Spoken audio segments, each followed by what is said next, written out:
নতুন জাতিসংঘের ছক বানাচ্ছেন ডোনাল্ড ট্রাম্প, অভিযোগ ব্রাজিলের প্রেসিডেন্টের।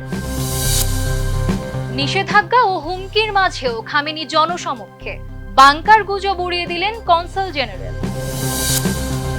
বদলাচ্ছে বৈশ্বিক শক্তির ভারসাম্য, নতুন বিশ্ব ব্যবস্থা গড়ে উঠছে শি জিনপিং এর নেতৃত্বে। গাজায় মানবিক বিপর্যয় চরমে, জ্বালানি কাঠ সংগ্রহকালে ইসরায়েলি হামলায় 2 শিশুর প্রাণহানি।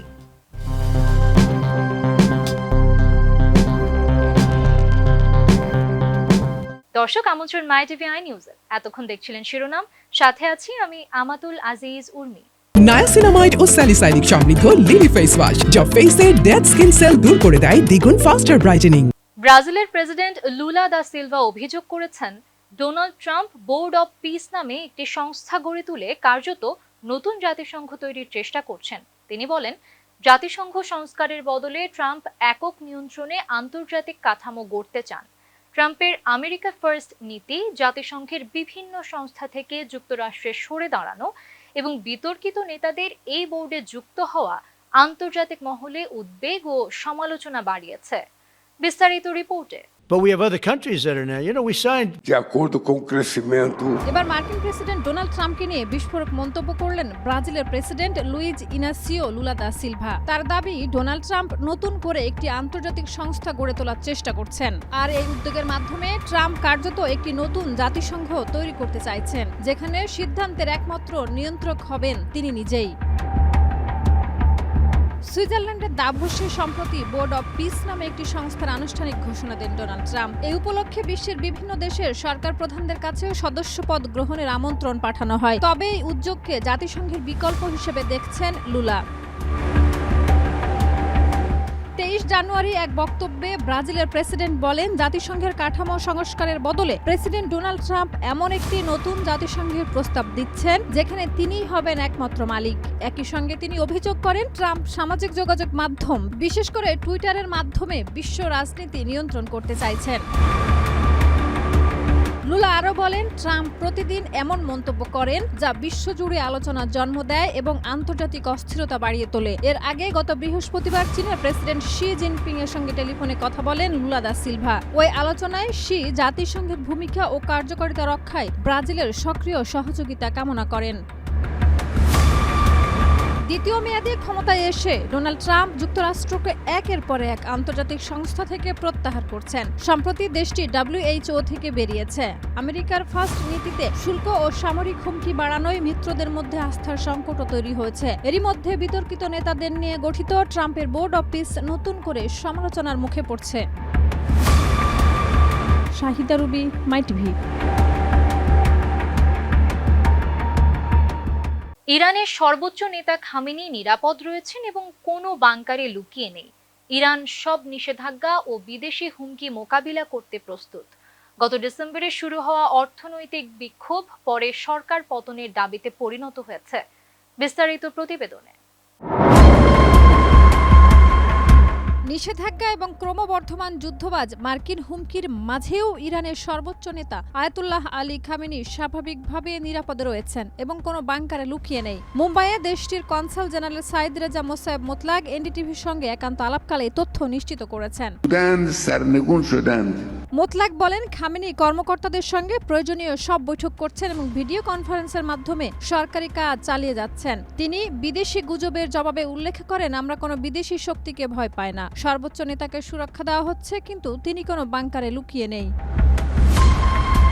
কূটনৈতিক আরও জানিয়েছেন, ইরানের চলমান বিক্ষোভে কিছু বিদেশি গোয়েন্দা সংস্থা সরাসরি জড়িত ছিল না, তবে কয়েকজনকে প্রশিক্ষণ বা নির্দেশনার মাধ্যমে প্রভাবিত করার চেষ্টা করা হয়েছে। তিনি বিক্ষোভ চলাকালীন সংঘটিত নাশকতার জন্য বাইরে থেকে প্রভাবিত কিছু সন্ত্রাসী উপাদানকেই দায়ী করেছেন। এই নাশকতায় 3117 জন নিহত হয়েছেন, যার মধ্যে 2427 জন শহীদ বেসামরিক নাগরিক এবং 690 জন বিক্ষোভকারী ও নিরাপত্তা বাহিনী রয়েছেন। মোতলাক আরও বলেন, ইরান বহু বছর বিদেশি নিষেধাজ্ঞার মুখোমুখি হয়েছে এবং সেগুলোকে প্রতিরোধ করার ক্ষমতাও দেখিয়েছে। তিনি মার্কিন যুক্তরাষ্ট্রের পদক্ষেপ, বিশেষ করে একটি বিমানবাহী রণতরী স্ট্রাইক গ্রুপ পাঠানোর বিষয়কে স্বাভাবিক প্রতিক্রিয়া হিসেবে উল্লেখ করেছেন এবং বলেন, ইরান পুরোপুরি প্রস্তুত। গত ডিসেম্বরে দেশটিতে অর্থনৈতিক সংকট থেকে শুরু হওয়া বিক্ষোভ পরে সরকারের পতনের দাবিতে রূপ নেয়, যা এখনও দেশের রাজনৈতিক ও সামাজিক অস্থিরতা সৃষ্টি করছে। ট্রাম্পের আমেরিকা ফার্স্ট নীতির ফলে আন্তর্জাতিক শক্তির ভারসাম্য পরিবর্তিত হয়েছে।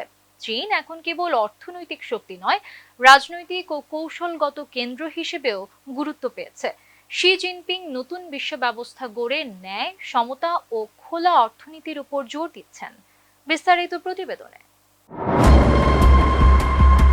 বিশ্ব রাজনীতিতে একসময় পশ্চিমা মহাশক্তি বিশেষ করে যুক্তরাষ্ট্র নেতৃত্ব দিত।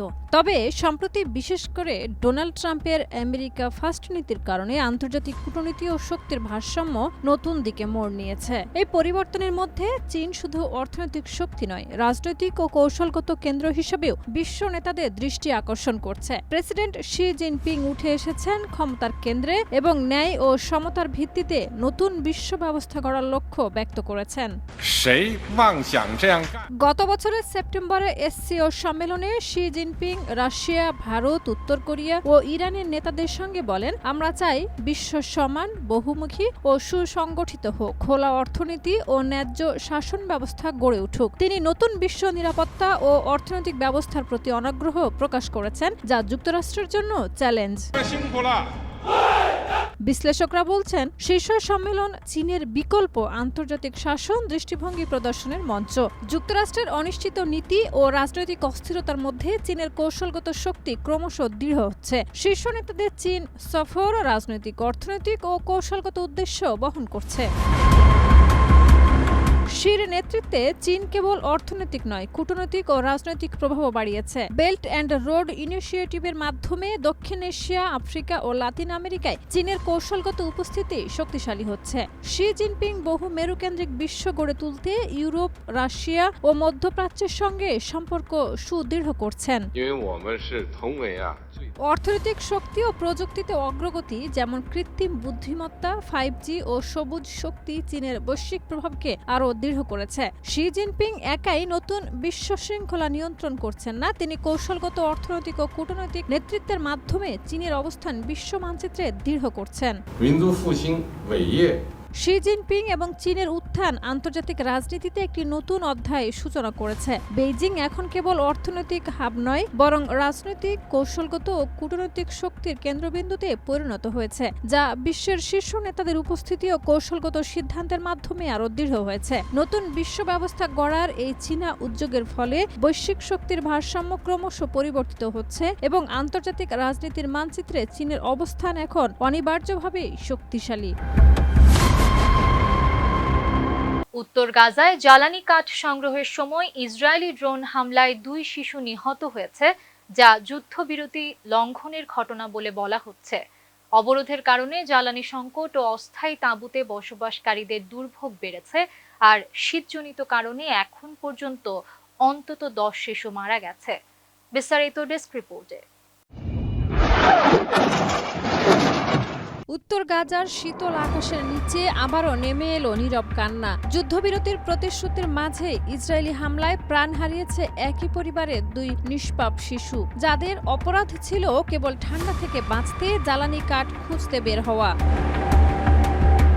24 জানুয়ারি গাজার স্বাস্থ্য খাত জানায়, উত্তর গাজার কামাল আদওয়ান হাসপাতালের আশেপাশে জ্বালানি কাঠ সংগ্রহ করছিল কয়েকজন বেসামরিক মানুষ। হঠাৎ আকাশে ভেসে উঠে ইসরায়েলি ড্রোন। কয়েক সেকেন্ডের মধ্যে আঘাত হানে ক্ষেপণাস্ত্র, মুহূর্তেই বদলে যায় দৃশ্যপট। ধুলো আর ধোঁয়ার ভিতর নিথর হয়ে পড়ে 2 শিশুদেহ। একই পরিবারে নেমে আসে অপূরণীয় শূন্যতা।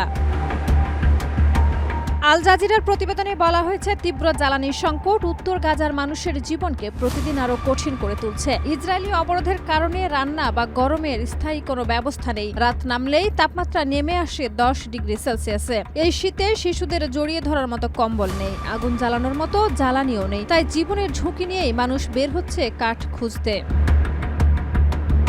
অস্থায়ী তাঁবুতে থাকা ফিলিস্তিনিদের দুর্দশা আরও ভয়াবহ।